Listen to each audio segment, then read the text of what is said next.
Desde os primórdios da civilização humana, histórias sobre seres celestiais e entidades malignas permeiam diversas culturas ao redor do mundo. No cristianismo, os anjos e os demônios desempenham papéis fundamentais na narrativa da fé, sendo considerados intermediários entre o divino e o humano, ou forças opositoras ao plano de Deus. No entanto, será que tudo o que nos ensinam sobre esses seres corresponde fielmente ao que está registrado na Bíblia? A iconografia cristã e as tradições eclesiásticas ao longo dos séculos moldaram uma visão específica sobre anjos e demônios. Mas quando olhamos diretamente para as Escrituras, encontramos descrições surpreendentes e muitas vezes divergentes daquilo que nos foi transmitido popularmente. O que a Igreja não conta sobre os anjos e os demônios? Existe algo oculto que pode mudar nossa compreensão sobre esses seres espirituais? Neste vídeo, faremos uma análise profunda sobre a origem, funções, hierarquias e histórias envolvendo anjos e demônios na Bíblia. Cada tópico será abordado com o máximo de profundidade possível, trazendo interpretações teológicas, comparações históricas e referências bíblicas para embasar nosso estudo. Prepare-se para uma jornada reveladora através das páginas sagradas. A origem dos anjos. Quando e como os anjos foram criados? A Bíblia não fornece uma data específica para a criação dos anjos, mas há fortes indícios de que eles foram formados antes do mundo material. Um dos textos mais reveladores sobre esse tema é encontrado no livro de Jó. Onde estavas tu, quando eu fundava a terra? Faze-mo saber se tens entendimento. Quem lhe pôs as medidas, se é que o sabes? Ou quem estendeu sobre ela o cordel? Sobre que estão fundadas as suas bases? Ou quem assentou a sua pedra de esquina, quando as estrelas da alva juntas alegremente cantavam, e todos os filhos de Deus rejubilavam? Jó 38, 4, 7. Aqui, as estrelas da alva e os filhos de Deus são interpretados como anjos que testemunharam a criação da terra, o que indica que já existiam antes da fundação do mundo. Além disso, em Colossenses 1:16, Paulo afirma: porque nele foram criadas todas as coisas que há nos céus e na terra, visíveis e invisíveis, sejam tronos, sejam dominações, sejam principados, sejam potestades. Tudo foi criado por ele e para ele. Isso sugere que os anjos foram criados por Deus como parte de sua obra, sendo classificados como seres invisíveis que fazem parte da estrutura cósmica do reino de Deus. A relação dos anjos com Deus. Antes da criação da humanidade, os anjos já existiam como seres espirituais dedicados a servir a Deus. A Bíblia os descreve como mensageiros, executores da vontade divina e adoradores que cercam o trono do Senhor. O profeta Isaías teve uma visão impressionante desse cenário celestial. No ano em que morreu o rei Uzias, eu vi ao Senhor assentado sobre um alto e sublime trono, e o seu séquito enchia o templo. Os serafins estavam acima dele. Cada um tinha 6 asas, com 2 cobriam o rosto, com 2 cobriam os pés e com 2 voavam. E clamavam uns para os outros, dizendo: Santo, Santo, Santo é o Senhor dos exércitos. Toda a terra está cheia da sua glória. Aqui, vemos que os anjos não apenas serviam a Deus, mas também o adoravam incessantemente, proclamando sua santidade e majestade. No livro de Apocalipse, encontramos outra referência à relação dos anjos com Deus antes da criação humana. E olhei e ouvi a voz de muitos anjos ao redor do trono, e dos animais e dos anciãos. E era o número deles milhões de milhões, e milhares de milhares, que com grande voz diziam: digno é o Cordeiro que foi morto de receber o poder, e riquezas, e sabedoria, e força, e honra, e glória, e ações de graças. Isso demonstra que os anjos formavam uma vasta e organizada hierarquia celestial, com funções bem definidas. Referências bíblicas que indicam a existência dos anjos. Antes do homem. Além dos textos mencionados, há diversas passagens que indicam que os anjos já existiam antes da humanidade e até mesmo antes da queda de Satanás. Algumas dessas passagens incluem Salmos 148, 2, 5. Louvai-o todos os seus anjos, louvai-o todos os seus exércitos, louvem o nome do Senhor, pois mandou, e logo foram criados. Hebreus 1:14. Não são todos eles espíritos ministradores, enviados para servir a favor daqueles que hão de herdar a salvação? A menção de que os anjos foram criaturas enviadas por Deus reforça a ideia de que sua origem está ligada diretamente ao poder criador do Senhor. Hierarquias e tipos de anjos. Serafins, guardiões do trono de Deus e sua função na adoração divina. Os serafins são mencionados na Bíblia como seres de altíssima hierarquia celestial, cuja função principal é a adoração incessante a Deus. A principal referência bíblica aos serafins se encontra no livro de Isaías. No ano em que morreu o rei Uzias, eu vi o Senhor assentado sobre um alto e sublime trono, e as abas das suas vestes enchiam o templo. Os serafins estavam acima dele. Cada um tinha 6 asas. Com 2 cobriam o rosto, com 2 cobriam os pés, e com 2 voavam. E clamavam uns para os outros, dizendo: Santo, Santo, Santo é o Senhor dos exércitos. Toda a terra está cheia da sua glória. A descrição mostra os serafins como seres que cobrem seu rosto diante da santidade de Deus e clamam incessantemente sua santidade. A palavra serafim vem do hebraico saraf, que significa ardente ou flamejante, sugerindo que esses anjos brilham com a glória divina. Além de adoradores, os serafins também atuam como purificadores. No mesmo capítulo de Isaías, um deles toca os lábios do profeta com uma brasa viva para purificá-lo e capacitá-lo a falar a mensagem divina. Querubins, protetores do Jardim do Éden e sua representação em Ezequiel. Os querubins são frequentemente retratados como guardiões e protetores da santidade de Deus. Sua primeira menção na Bíblia ocorre logo após a queda de Adão e Eva. E, havendo lançado fora o homem, pôs querubins ao oriente do Jardim do Éden e uma espada inflamada que andava ao redor para guardar o caminho da árvore da vida. Essa passagem mostra que os querubins foram colocados por Deus como guardiões do Éden para impedir que os humanos caídos retornassem ao jardim e comessem da árvore da vida. A visão mais detalhada dos querubins ocorre no livro de Ezequiel, onde são descritos como criaturas poderosas e complexas, e cada um tinha 4 rostos: o rosto de um querubim, o rosto de um homem, o rosto de um leão e o rosto de uma águia. E os querubins se elevaram. Eram os mesmos seres viventes que eu tinha visto junto ao rio Quebar. Nessa visão, os querubins são descritos com múltiplos rostos e asas, simbolizando sua força e vigilância. Em Êxodo, eles também aparecem como figuras esculpidas sobre a Arca da Aliança, representando a presença de Deus entre o povo de Israel. Arcanjos. O papel de Miguel e Gabriel na Bíblia. Os arcanjos são os anjos de mais alta patente e com missões específicas na execução do plano divino. Na Bíblia, 2 arcanjos são mencionados diretamente: Miguel e Gabriel. Miguel é descrito como o grande guerreiro celestial, o líder dos exércitos de Deus. Em Apocalipse, ele é retratado lutando contra Satanás. E houve batalha no céu. Miguel e os seus anjos batalhavam contra o dragão, e batalhava o dragão e os seus anjos, mas não prevaleceram.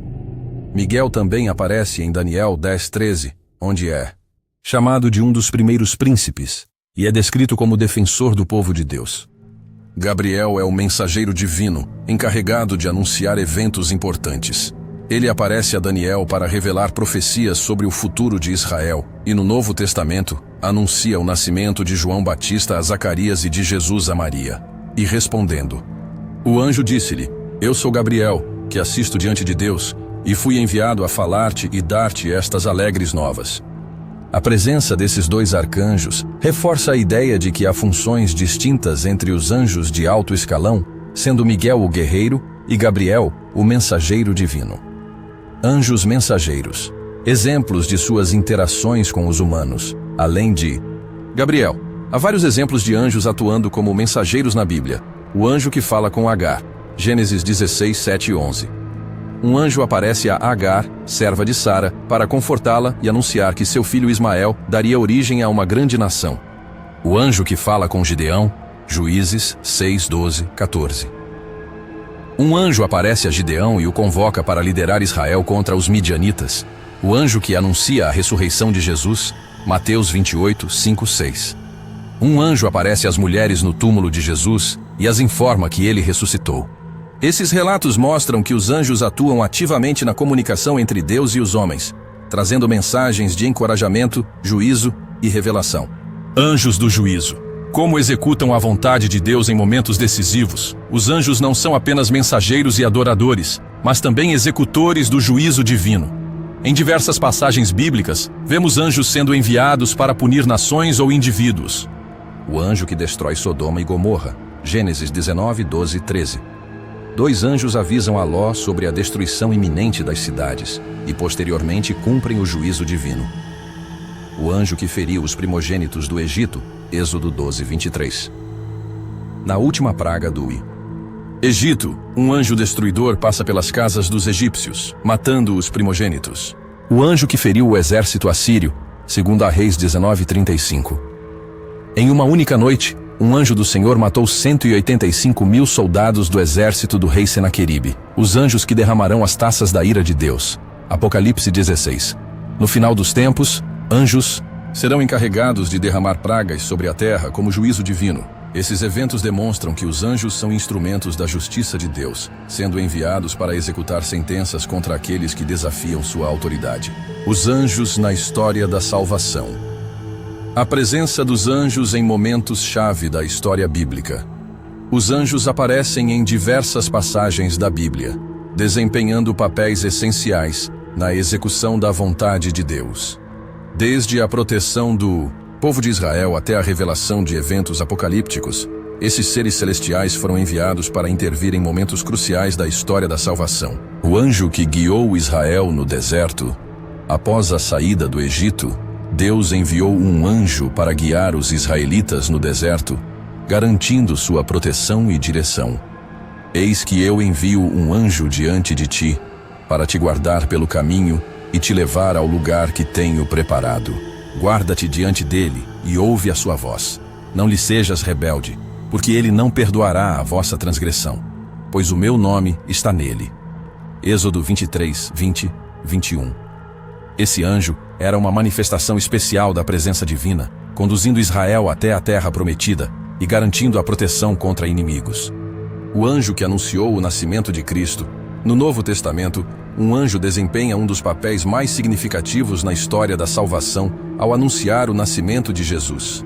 E o anjo lhe disse: Maria, não temas, porque achaste graça diante de Deus. Eis que conceberás e darás à luz um filho, e por-lhe-ás o nome de Jesus. Lucas 1:30, 31. Esse anjo era Gabriel, o mesmo que havia anunciado o nascimento de João Batista a Zacarias. Além disso, um anjo também apareceu a José em sonhos, para orientá-lo sobre a origem divina da criança e para avisá-lo a fugir para o Egito, a fim de proteger Jesus da perseguição de Herodes. Mateus 1:20, 2:13. Os anjos na ressurreição e ascensão de Jesus. Os anjos também estiveram presentes em um dos eventos mais importantes do cristianismo, a ressurreição de Cristo.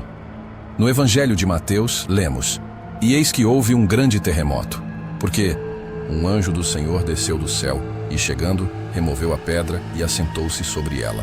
O seu rosto era como um relâmpago, e a sua veste branca como neve. Mateus 28, 2, 3. Este anjo anunciou às mulheres que Jesus havia ressuscitado, confirmando a vitória sobre a morte. Além disso, durante a ascensão de Jesus ao céu, 2 anjos apareceram aos discípulos para assegurar-lhes que ele retornaria. E estando eles com os olhos fitos no céu, enquanto ele subia, eis que junto deles se puseram 2 homens vestidos de branco, os quais lhes disseram: Varões galileus, por que estáis olhando para o céu? Esse Jesus, que dentre vós foi recebido em cima no céu, há de vir assim como para o céu o vistes ir. Atos 1, 10, 11. Os anjos no Apocalipse e o fim dos tempos. No livro do Apocalipse, os anjos desempenham um papel fundamental nos eventos finais da história da humanidade. Eles são encarregados de anunciar os julgamentos divinos e executar o juízo de Deus sobre a terra. Os 7 anjos com as trombetas, Apocalipse 8, 2, 6. Cada trombeta anuncia um evento catastrófico que ocorrerá sobre o mundo. O anjo que proclama o Evangelho eterno, Apocalipse 14, 6, 7.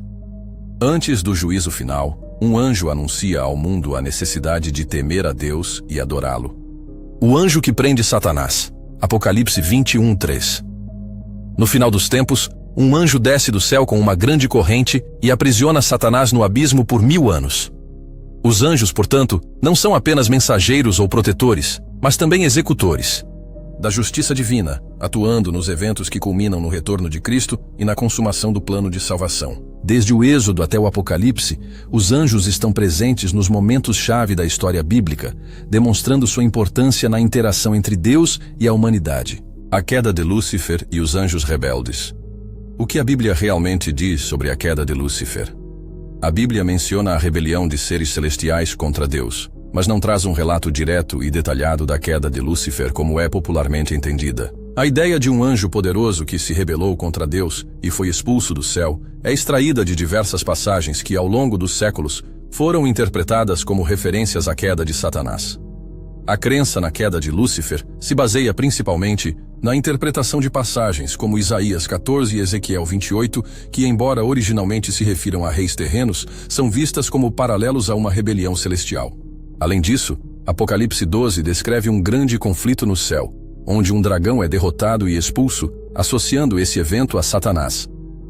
Isaías 14 e Ezequiel 28. Interpretações e controvérsias. Os textos de Isaías 14 e Ezequiel 28 são frequentemente citados como descrições da queda de Lúcifer, mas existem controvérsias sobre essa interpretação. Isaías 14, 12 e 15. Como caíste do céu, ó estrela da manhã, filho da alva.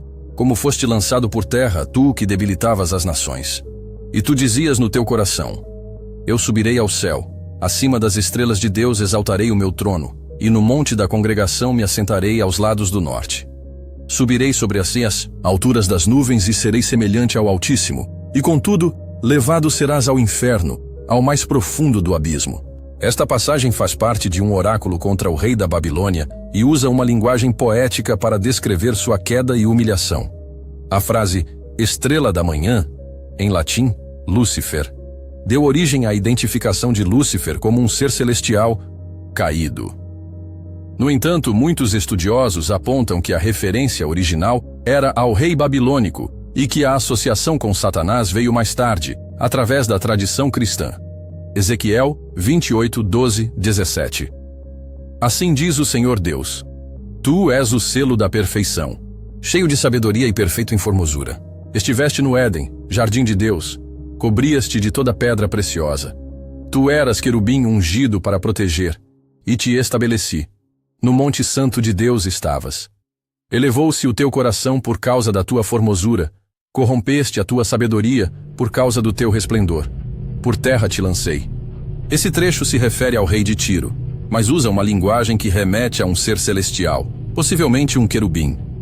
A descrição de um ser exaltado que é lançado por terra é interpretada por muitos como um relato da queda de Satanás. Entanto, outros argumentam que a passagem deve ser lida dentro de seu contexto histórico e não necessariamente como um relato literal da queda de um anjo. A rebelião nos céus e a expulsão dos anjos traidores. A Bíblia sugere que houve uma rebelião entre os anjos, liderada por um ser poderoso que se voltou contra Deus. Essa ideia se baseia em passagens como Apocalipse 12, 7, 9. E houve batalha no céu. Miguel e os seus anjos batalhavam contra o dragão, e batalhava o dragão e os seus anjos, mas não prevaleceram, nem mais o seu lugar se achou nos céus. E foi precipitado o grande dragão, a antiga serpente, chamada o Diabo e Satanás, que engana todo o mundo. Ele foi precipitado na terra, e os seus anjos foram lançados com ele. Esse trecho descreve um conflito cósmico entre Miguel e o dragão, Satanás, culminando na expulsão do dragão e seus anjos do céu. Embora esse evento possa estar relacionado à queda original de Satanás, alguns estudiosos interpretam como um evento futuro, ligado à batalha escatológica do fim dos tempos. A rebelião angélica também é mencionada em 2 Pedro 2,4 e Judas 6. Porque se Deus não perdoou aos anjos que pecaram, mas havendo-os lançado no inferno, os entregou às cadeias da escuridão, ficando reservados para o juízo. E aos anjos que não guardaram o seu principado, mas deixaram a sua própria habitação, reservou na escuridão e em prisões eternas, até ao juízo daquele grande dia. Essas passagens indicam que certos anjos pecaram e foram condenados, possivelmente ligados à rebelião de Satanás ou aos eventos de Gênesis 6, onde os filhos de Deus tomam mulheres humanas como esposas. A relação entre Lúcifer e Satanás são o mesmo ser? A identificação de Lúcifer como Satanás é um tema amplamente aceito na tradição cristã, mas não é unanimidade entre os estudiosos. A palavra Lúcifer aparece apenas uma vez na Bíblia, Isaías 14:12, e era originalmente um título para a estrela da manhã, referindo-se ao rei da Babilônia. A ideia de que Lúcifer era um anjo glorioso que caiu e se tornou Satanás foi desenvolvida na tradição cristã primitiva, especialmente por teólogos como Jerônimo, que traduziu a Bíblia para o latim e usou Lúcifer para traduzir estrela da manhã, em Isaías 14. Essa interpretação foi reforçada por escritores como Agostinho e João Crisóstomo, que associaram essa passagem à queda de Satanás. No entanto, a Bíblia nunca usa diretamente o nome Lúcifer para se referir a Satanás. Em Apocalipse 12:9 e 22, ele é chamado de o dragão, a antiga serpente, que é o diabo e Satanás. Outros nomes atribuídos a ele incluem príncipe das potestades do ar, Efésios 2:2, o maligno, 1 João 5:19, e o acusador dos irmãos, Apocalipse 12:10. Dessa forma, embora a tradição cristã identifique Lúcifer como o mesmo ser que Satanás, essa conexão não é explicitamente feita na Bíblia e continua sendo um tema debatido. A rebelião nos céus. O que levou os anjos a se rebelarem contra Deus? A rebelião nos céus é um dos mistérios mais intrigantes da teologia bíblica. Segundo as Escrituras, houve um momento em que uma parte dos anjos decidiu se voltar contra Deus, liderados por um anjo de grande posição. O principal relato sobre essa revolta está em Isaías e Ezequiel, onde há descrições simbólicas associadas ao rei da Babilônia e ao rei de Tiro, mas que muitos estudiosos interpretam como referências à queda de Lúcifer. Como caíste do céu, ó estrela da manhã, filho da alva. Como foste lançado por terra, tu que debilitavas as nações. Isaías 14:12. Elevou-se o teu coração, por causa da tua formosura, corrompeste a tua sabedoria por causa do teu resplendor. Por terra te lancei. Ezequiel 28:17. Esses textos sugerem que um anjo de alta hierarquia se encheu de orgulho e desejou ocupar uma posição que não lhe pertencia, desafiando a autoridade de Deus. Esse anjo, identificado posteriormente como Satanás, convenceu outros anjos a segui-lo em sua rebelião. O papel do orgulho e da ambição na queda dos anjos. O orgulho e a ambição desmedida foram os principais fatores que levaram à rebelião angelical. Lúcifer, cujo nome significa portador da luz, era um ser de grande esplendor e sabedoria. No entanto, ele desejou ser como Deus. E tu dizias no teu coração: eu subirei ao céu, acima das estrelas de Deus, exaltarei o meu trono. E no monte da congregação me assentarei, ao lado do norte. Subirei acima das alturas das nuvens, e serei semelhante ao Altíssimo. Isaías 14:13-14. Essa pretensão de igualdade com Deus foi sua ruína. O pecado do orgulho não só corrompeu Lúcifer, mas também influenciou 1/3 dos anjos a se aliarem a ele. E viu-se outro sinal no céu, e eis que era um grande dragão vermelho, que tinha 7 cabeças e 10 chifres, e sobre as suas cabeças 7 diademas, e a sua cauda levou após si a 1/3 parte das estrelas do céu e lançou-as sobre a terra. Apocalipse 12:3-4. Esse texto indica que 1/3 dos anjos foi seduzido pelas promessas de poder e glória que Satanás oferecia. No entanto, sua tentativa de usurpar a soberania divina foi frustrada. As consequências da rebelião angelical, a tentativa de golpe celestial, não passou impune. Deus, em sua justiça, não tolerou a insubordinação e a deslealdade desses anjos, e eles foram expulsos do céu. O livro de Apocalipse descreve essa batalha. E houve batalha no céu. Miguel e os seus anjos batalhavam contra o dragão, e batalhava o dragão e os seus anjos, mas não prevaleceram. Nem mais o seu lugar se achou nos céus. Apocalipse 12:7-8. A derrota dos anjos rebeldes teve implicações cósmicas. Expulsos do céu, eles passaram a vagar pela terra, influenciando e corrompendo a humanidade. O próprio Satanás é chamado de príncipe deste mundo, João 12:31, e o Deus deste século, 2 Coríntios 4:4, indicando que ele exerce domínio sobre aqueles que rejeitam a Deus. Além disso, os anjos caídos perderam seu estado original de glória e passaram a ser conhecidos como demônios, entidades que trabalham contra os propósitos divinos, tentando afastar os seres humanos de Deus e espalhando o mal. O destino dos anjos caídos segundo a Bíblia. Embora os anjos caídos ainda tenham liberdade para agir no mundo, a Bíblia deixa claro que seu destino final já está selado. Jesus afirmou: "Então dirá também aos que estiverem à sua esquerda: Apartai-vos de mim, malditos, para o fogo eterno, preparado para o diabo e seus anjos." Mateus 25:41. Essa passagem revela que o lago de fogo foi criado especificamente para Satanás e seus seguidores.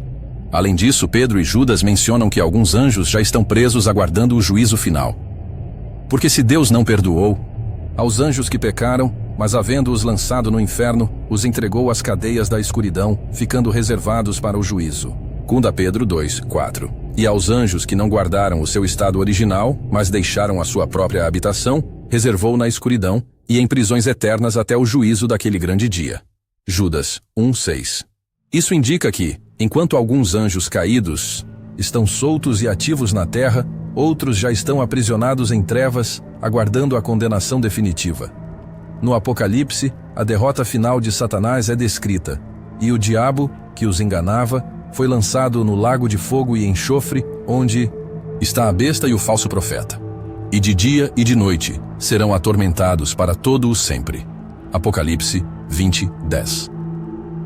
Essa profecia confirma que Satanás e seus anjos não terão redenção, mas sofrerão o castigo eterno. Assim, a rebelião que começou com orgulho e ambição terminará com a destruição completa do império das trevas, restabelecendo a justiça divina no universo. Os vigilantes e o livro de Enoque. Quem eram os vigilantes e qual era seu propósito original? Os vigilantes são mencionados no livro de Enoque como um grupo de anjos encarregados de vigiar a terra e proteger a humanidade. A palavra vigilantes vem do termo hebraico irim, que significa os que vigiam. Eles faziam parte da ordem celestial designada por Deus para observar e guiar o desenvolvimento da humanidade, garantindo que os propósitos divinos fossem cumpridos. No entanto, segundo a tradição enoquiana, um grupo desses anjos se desviou de sua missão e se apaixonou pelas filhas dos homens, desobedecendo às ordens divinas. Esse evento é descrito em Gênesis. E aconteceu que, como os homens começaram a multiplicar-se sobre a face da terra, e lhes nasceram filhas, viram os filhos de Deus que as filhas dos homens eram formosas, e tomaram para si mulheres de todas as que escolheram. O livro de Enoque detalha essa narrativa, revelando que 200 desses anjos fizeram um pacto para descer à terra e se unir às mulheres humanas, corrompendo sua natureza original. Como os anjos caídos ensinaram conhecimentos proibidos à humanidade, após se relacionarem com as mulheres humanas, os vigilantes começaram a ensinar à humanidade conhecimentos que estavam além do que Deus havia permitido. Segundo o livro de Enoque, esses anjos transmitiram segredos sobre astrologia, metalurgia, feitiçaria e medicina. Algumas das principais figuras mencionadas são Azazel. Ensinou aos homens como forjar armas e criar armaduras, promovendo guerras e violência. Shemiasa, líder dos vigilantes, incentivou seus seguidores a tomarem esposas humanas. Baraquijal ensinou a leitura dos astros e a astrologia. Cocabiel revelou segredos sobre os movimentos celestes. Penemuê introduziu a escrita e o conhecimento oculto.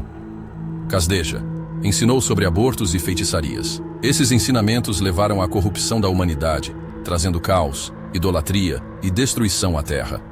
Além disso, os filhos desses anjos com mulheres humanas, conhecidos como Nefilins, eram seres gigantes e violentos que devastaram a criação.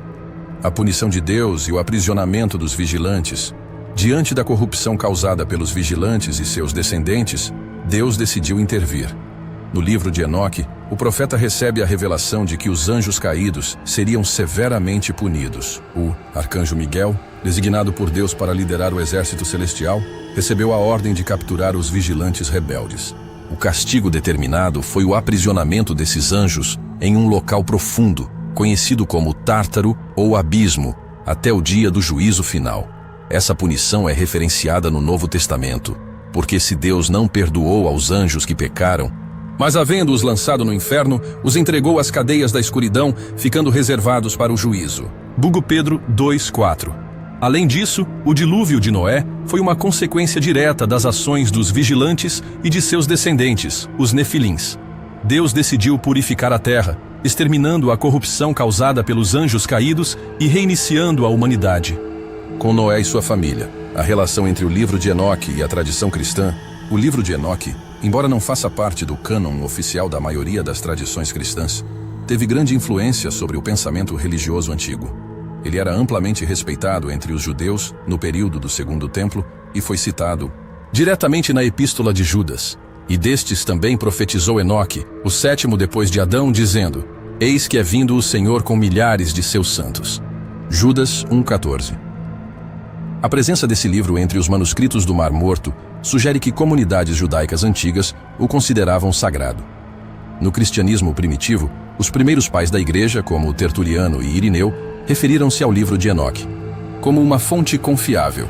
No entanto, à medida que a igreja consolidou o cânon bíblico, o livro foi excluído, principalmente devido à sua visão detalhada sobre os anjos caídos e a interação deles com a humanidade. Ainda assim, igrejas como a etíope ortodoxa Teoarredo o mantêm em seu cânon até hoje.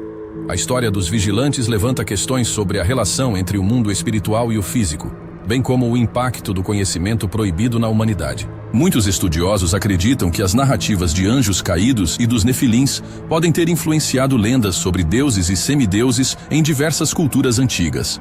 Dessa forma, mesmo fora do cânon bíblico, o livro de Enoque continua sendo um dos textos mais fascinantes sobre a batalha espiritual entre o bem e o mal, fornecendo um olhar profundo sobre a rebelião angelical e suas consequências para o destino da humanidade. Quem são os demônios? Os demônios são os anjos caídos? A ideia de que os demônios são anjos caídos vem da tradição judaico-cristã e de várias passagens bíblicas que sugerem uma rebelião no céu liderada por Satanás. Um dos principais textos que sustentam essa crença está em Apocalipse. E houve batalha no céu. Miguel e os seus anjos batalhavam contra o dragão, e batalhava o dragão e os seus anjos. Mas não prevaleceram, nem mais o seu lugar se achou nos céus. E foi precipitado o grande dragão, a antiga serpente, chamada o Diabo e Satanás, que engana todo o mundo. Ele foi precipitado na terra, e os seus anjos foram lançados com ele. Apocalipse 12, 7 e 9. Essa passagem descreve um conflito celestial no qual Satanás e seus anjos foram derrotados e lançados à terra. Isso sugere que os demônios são, de fato, anjos que escolheram seguir Satanás em sua rebelião contra Deus. Outra referência comum está em Isaías 14, 12 e 15, que, apesar de se referir ao rei da Babilônia, também é interpretada como uma descrição da queda de Lúcifer. Como caíste do céu, ó estrela da manhã, filha da alva. Como foste lançado por terra, tu que debilitavas as nações. Isaías 14, 12. Além disso, Judas 1,6 menciona anjos que não guardaram seu estado original e foram aprisionados por Deus, possivelmente referindo-se a alguns dos anjos caídos. Diferença entre Satanás e os outros demônios. Embora Satanás seja considerado o líder dos demônios, sua posição parece ser distinta dos demais. Na Bíblia, Satanás é descrito como o principal opositor de Deus e da humanidade, sendo chamado de o príncipe deste mundo. João 12, 31. O Deus deste século.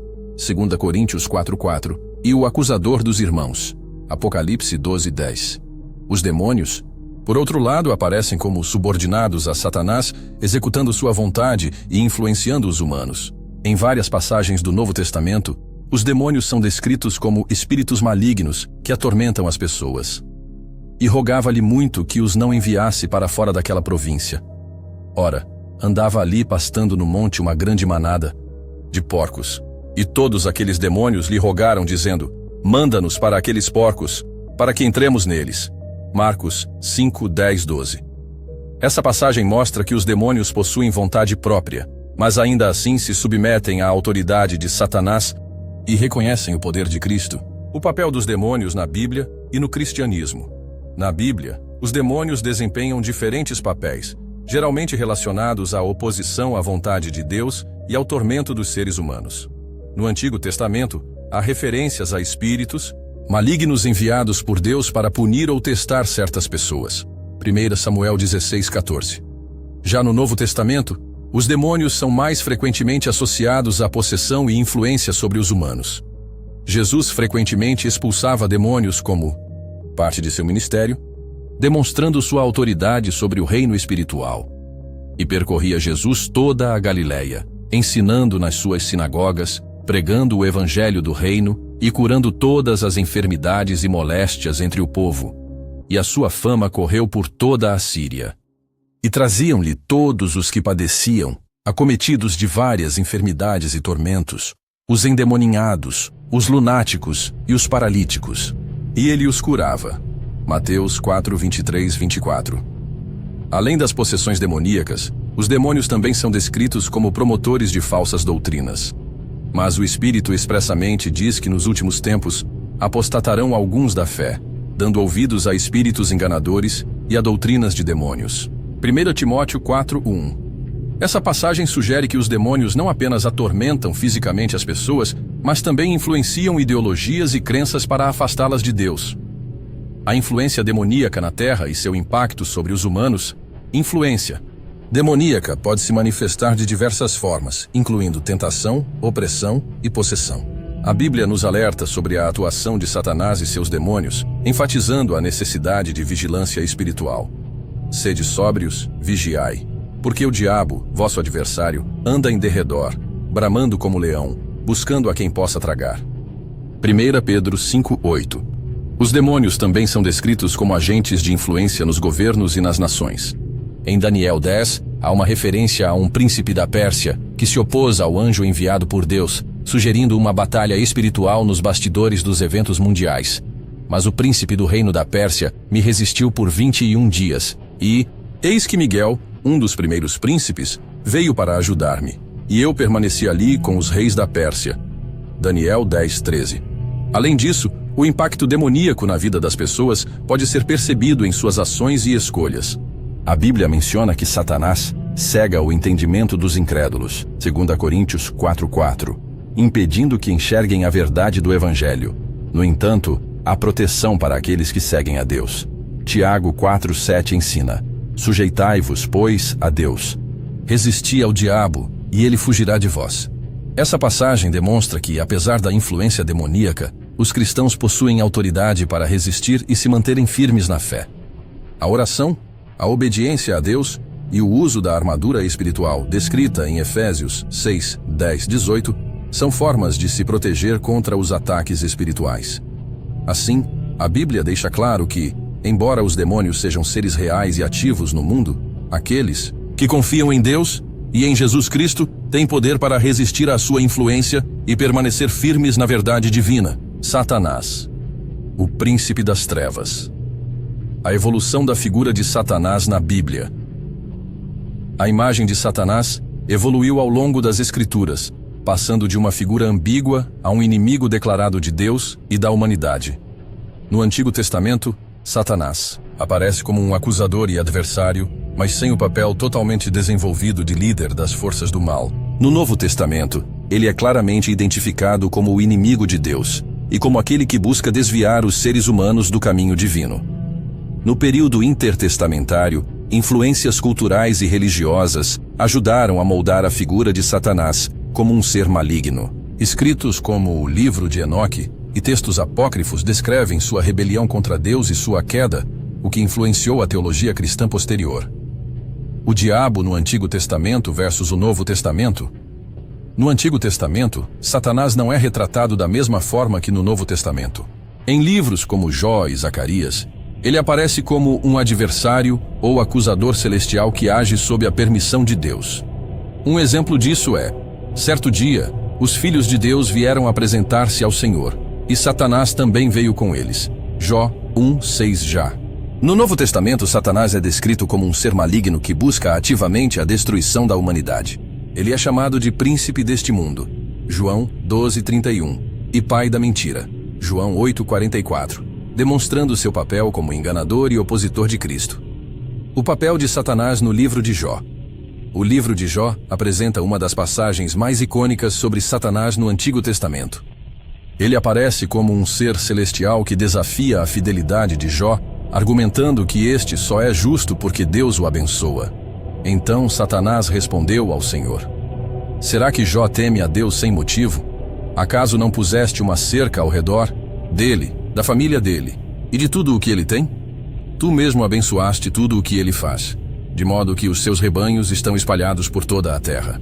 Mas estende a tua mão e fere tudo o que ele tem, e com certeza ele te amaldiçoará na tua face. Jó 1:9-11. Neste contexto, Satanás age como um acusador, testando a lealdade de Jó. No entanto, ele age dentro dos limites impostos por Deus, sugerindo que sua autoridade ainda está subordinada ao Criador. O encontro de Jesus com Satanás no deserto. No Novo Testamento, a tentação de Jesus no deserto é um dos momentos mais significativos envolvendo Satanás. Após jejuar por 40 dias, Jesus é tentado pelo diabo em 3 aspectos: transformar pedras em pão, uma tentação ao desejo físico e imediato, pular do pináculo do templo, testar Deus e buscar reconhecimento através do espetáculo, reinar sobre os reinos do mundo, uma oferta de poder e glória em troca de adoração a Satanás. Novamente, o diabo o levou a um monte muito alto e lhe mostrou todos os reinos do mundo e o seu esplendor. E lhe disse: Tudo isto te darei, se prostrado me adorares. Jesus lhe disse: Vai-te, Satanás, pois está escrito: Ao Senhor teu Deus adorarás, e só a ele servirás. Mateus 4:8-10. Aqui, Satanás é mostrado como aquele que busca desviar Jesus de sua missão através de promessas enganosas. No entanto, Jesus rejeita suas tentações e reafirma sua obediência a Deus, mostrando que a verdadeira vitória contra o diabo vem através da fidelidade à palavra de Deus.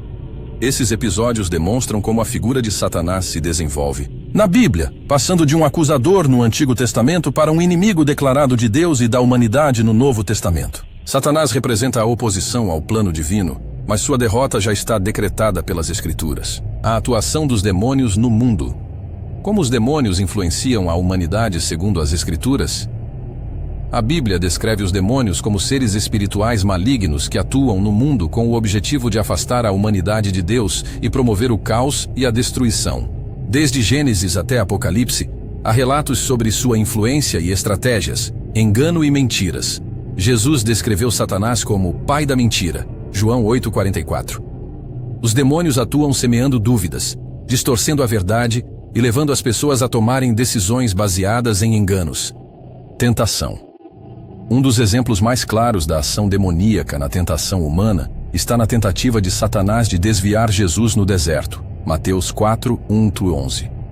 Da mesma forma, os demônios trabalham incitando os desejos pecaminosos e conduzindo as pessoas ao erro.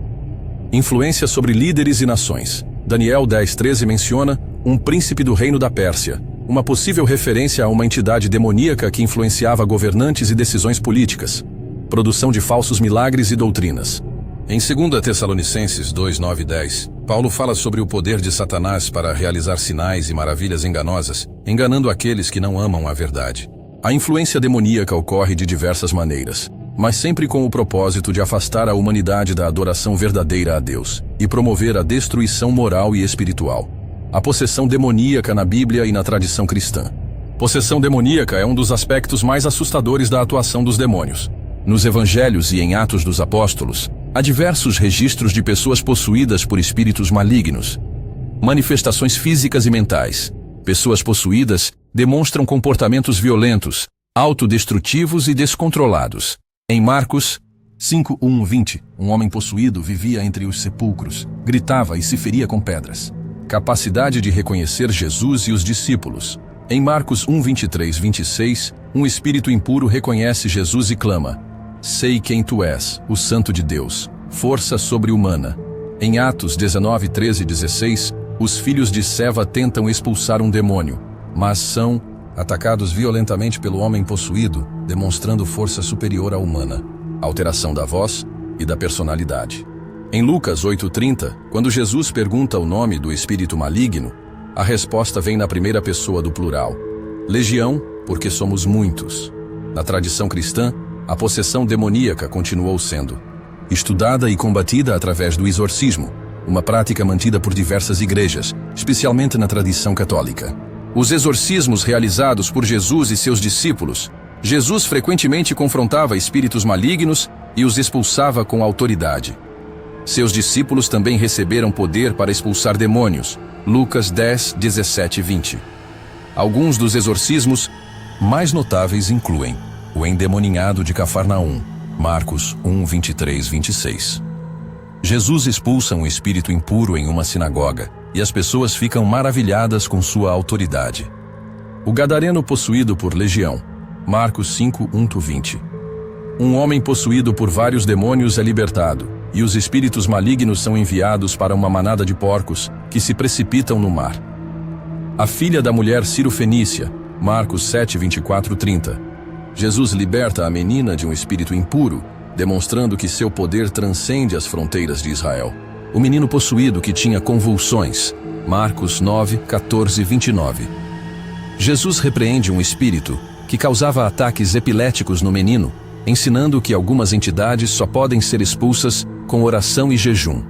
Os discípulos continuaram essa missão após a ressurreição de Cristo, como visto em Atos 16, de 16-18, quando Paulo expulsa um espírito de adivinhação de uma jovem escrava. Os sinais da presença demoníaca segundo a Bíblia. A Bíblia apresenta diversos sinais que podem indicar a ação de forças demoníacas no mundo. Oposição à mensagem de Deus. Em Mateus 13:19, Jesus diz que o maligno arrebata a palavra do coração das pessoas para que não creiam e sejam salvas. Falsa religiosidade e idolatria. 1 Coríntios 10, 20. Alerta que as coisas que os gentios sacrificam, as sacrificam aos demônios e não a Deus. Manifestações sobrenaturais malignas. Em Êxodo 7, 11, 12, os magos do Egito replicam sinais milagrosos através de encantamentos demoníacos. Perturbações emocionais e espirituais. Em 1 Samuel 16, 14, um espírito maligno atormenta Saul, causando angústia e comportamento errático. Falsos mestres e doutrinas enganadoras. 1 Timóteo 4.1 adverte que, nos últimos tempos, alguns apostatarão da fé, dando ouvidos a espíritos enganadores e a doutrinas de demônios. Esses sinais mostram que a presença demoníaca pode se manifestar tanto de forma sutil quanto direta, sempre com o objetivo de afastar as pessoas da verdade de Deus e levá-las ao erro espiritual. O juízo final e o destino dos anjos e demônios. O que acontecerá com os anjos fiéis no fim dos tempos? Os anjos fiéis, aqueles que permaneceram leais a Deus desde o princípio, continuarão cumprindo seus papéis no plano divino. A Bíblia sugere que esses anjos terão um papel ativo na consumação da história da humanidade e na vitória final do reino de Deus. No Apocalipse, vemos os anjos como mensageiros e executores das ordens de Deus durante o período da grande tribulação. Depois disto vi 4 anjos em pé nos 4 cantos da terra, segurando os 4 ventos da terra, para que nenhum vento soprasse sobre a terra, nem sobre o mar, nem sobre árvore alguma. Apocalipse 7:1. Os anjos também estarão presentes na segunda vinda de Cristo. Quando o Filho do Homem vier em sua glória, com todos os anjos, então se assentará em seu trono glorioso. Mateus 25:31. Além disso, eles atuarão no julgamento final, separando os justos dos ímpios. O Filho do Homem enviará os seus anjos, e eles tirarão do seu reino tudo o que causa pecado e todos os que praticam o mal. Mateus 13:41. Após o juízo final, os anjos continuarão servindo a Deus em sua glória eterna, adorando-o e executando sua vontade como sempre fizeram. O destino dos anjos caídos e de Satanás no Apocalipse. Os anjos caídos liderados por Satanás terão um destino de condenação final. No Apocalipse, há uma guerra celestial na qual Miguel e seus anjos lutam contra Satanás e os demônios. E houve batalha no céu. Miguel e os seus anjos batalhavam contra o dragão, e batalhava o dragão e os seus anjos, mas não prevaleceram, nem mais o seu lugar se achou nos céus. Apocalipse 12, 7 e 8. Satanás é derrotado e lançado à terra, onde intensifica sua perseguição contra os fiéis, mas sua derrota final já está determinada. O destino dele e de seus seguidores é selado quando são lançados no abismo por 1000 anos. Ele prendeu o dragão, a antiga serpente, que é o diabo e Satanás, e amarrou-o por 1000 anos. Apocalipse 22. Após esse período, Satanás será solto por um breve tempo para tentar novamente as nações. Mas sua última derrota ocorrerá quando for lançado no lago de fogo para sempre. E o diabo, que os enganava, foi lançado no lago de fogo e enxofre, onde estão a besta e o falso profeta. E de dia e de noite serão atormentados para todo o sempre. Apocalipse 20:10. Os anjos caídos seguirão o mesmo destino, pois foram criados para esse julgamento desde o princípio. Então dirá também aos que estiverem à sua esquerda: Apartai-vos de mim, malditos, para o fogo eterno, preparado para o diabo e seus anjos. Mateus 25:41. O lago de fogo e o castigo eterno dos demônios. O lago de fogo é descrito na Bíblia como o destino final não apenas de Satanás, mas de todos os seus seguidores, tanto humanos quanto angélicos. Diferente do Hades ou do Sheol, que são lugares temporários de espera após a morte, o lago de fogo representa a condenação eterna. Os primeiros a serem lançados nesse lugar são a besta e o falso profeta, seguidos pelo próprio Satanás. E a besta foi presa, e com ela, o falso profeta. E os dois foram lançados vivos no ardente lago de fogo e enxofre. Apocalipse 19:20. Esse destino não será apenas para Satanás e seus seguidores demoníacos, mas também para aqueles que rejeitarem a Deus. E aquele que não foi achado inscrito no livro da vida foi lançado no lago de fogo. Apocalipse 20:15. Esse julgamento final marca o fim do mal e a erradicação completa da influência demoníaca sobre a criação. O lago de fogo é um símbolo do castigo eterno, um lugar onde não há esperança de redenção ou alívio. Como os anjos e demônios influenciam a batalha final entre o bem e o mal, a batalha entre anjos e demônios culmina no final dos tempos, quando as forças do bem e do mal se enfrentam diretamente. A Bíblia retrata essa batalha como um confronto cósmico entre os exércitos celestiais e as forças de Satanás. Os anjos, leais a Deus, são liderados por Miguel, que já havia derrotado Satanás no céu, e os exércitos que estão no céu o seguiam em cavalos brancos, vestidos de linho fino, branco e puro. Apocalipse 19:14. Os demônios, por outro lado, buscam enganar as nações para levá-las à batalha contra Deus. E vi sair da boca do dragão, e da boca da besta, e da boca do falso profeta, 3 espíritos imundos, semelhantes a rãs. Pois são espíritos de demônios, que realizam sinais miraculosos e vão aos reis de todo o mundo, a fim de reuni-los para a batalha do grande dia do Deus Todo-Poderoso. Apocalipse 16:13-14. Essa batalha culmina no Armagedon, onde Cristo e seus anjos derrotam as forças do mal de maneira definitiva. E da sua boca saía uma espada afiada para ferir com ela as nações. Ele as governará com cetro de ferro e pisará o lagar do vinho do furor da ira do Deus Todo-Poderoso. Apocalipse 19:15. Essa guerra não é apenas física, mas espiritual. Os anjos trabalham para fortalecer os fiéis, enquanto os demônios tentam desviá-los. Esse conflito se intensificará nos últimos dias, mas a vitória final já pertence a Deus e seus anjos. No fim, os anjos fiéis triunfarão, Satanás e seus demônios serão destruídos, e o reino de Deus será plenamente estabelecido para sempre. Agora que você conhece o destino dos anjos e demônios no juízo final, fica a pergunta: o que você acha de tudo isso? Será que essa batalha cósmica já começou? E qual o impacto disso no nosso mundo hoje? Quero saber sua opinião. Deixe seu comentário aqui embaixo, compartilhe suas ideias e vamos continuar essa conversa. Se esse conteúdo fez sentido para você, já deixa o like e se inscreve no canal para não perder os próximos vídeos. Nos vemos em breve. Até a próxima.